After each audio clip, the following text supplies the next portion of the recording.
Apôtres 25. Festus, étant arrivé dans la province, monta 3 jours après de Césarée à Jérusalem. Les principaux sacrificateurs et les principaux d'entre les Juifs lui portèrent plainte contre Paul. Ils firent des instances auprès de lui, et dans des vues hostiles, lui demandèrent comme une faveur qu'il le fît venir à Jérusalem.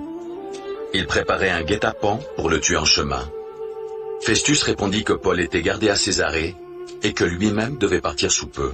Que les principaux d'entre vous descendent avec moi, Dit-il. et s'il y a quelque chose de coupable en cet homme, qu'il l'accuse. Festus ne passa que 8 à 10 jours parmi eux, puis il descendit à Césarée. Le lendemain, s'étant assis sur son tribunal, il donna l'ordre qu'on amenât Paul. Quand il fut arrivé, les Juifs qui étaient venus de Jérusalem l'entourèrent et portèrent contre lui de nombreuses et graves accusations, qu'il n'était pas en état de prouver. Paul entreprit sa défense en disant « Je n'ai rien fait de coupable, ni contre la loi des Juifs, ni contre le temple, ni contre César. » Festus, désirant plaire aux Juifs, répondit à Paul. « Veux-tu monter à Jérusalem et y être jugé sur ces choses en ma présence ?» Paul dit « C'est devant le tribunal de César que je comparais. C'est là que je dois être jugé. Je n'ai fait aucun tort aux Juifs, comme tu le sais fort bien. Si j'ai commis quelque injustice ou quelque crime digne de mort, je ne refuse pas de mourir. Mais si les choses dont ils m'accusent sont fausses, personne n'a le droit de me livrer à eux. J'en appelle à César. » Alors Festus, après avoir délibéré avec le conseil, répondit « Tu en as appelé à César, tu iras devant César. » Quelques jours après, le roi Agrippa et Bérénice arrivèrent à Césarée pour saluer Festus.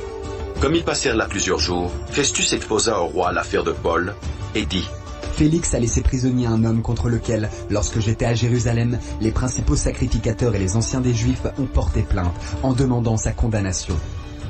Je leur ai répondu que ce n'est pas la coutume des Romains de livrer un homme avant que l'inculpé ait été mis en présence de ses accusateurs et qu'il ait eu la faculté de se défendre sur les choses dont on l'accuse.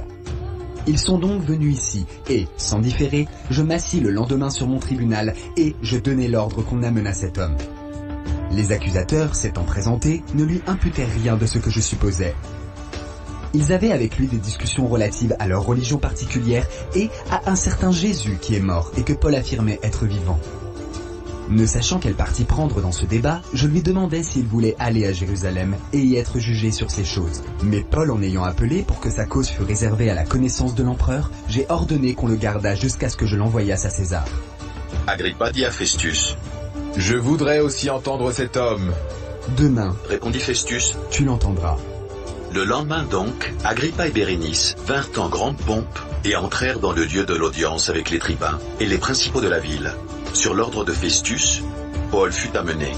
Alors Festus dit « Roi Agrippa, et vous tous qui êtes présents avec nous, vous voyez cet homme au sujet duquel toute la multitude des Juifs s'est adressée à moi, soit à Jérusalem, soit ici, en s'écriant qu'il ne devait plus vivre. Pour moi, ayant connu qu'il n'a rien fait qui mérite la mort, et lui-même en ayant appelé à l'empereur, j'ai résolu de le faire partir. Je n'ai rien de certain à écrire à l'empereur sur son compte, c'est pourquoi je l'ai fait paraître devant vous, et surtout devant toi, roi Agrippa, afin de savoir qu'écrire après qu'il aura été examiné. Car il me semble absurde d'envoyer un prisonnier sans indiquer de quoi on l'accuse.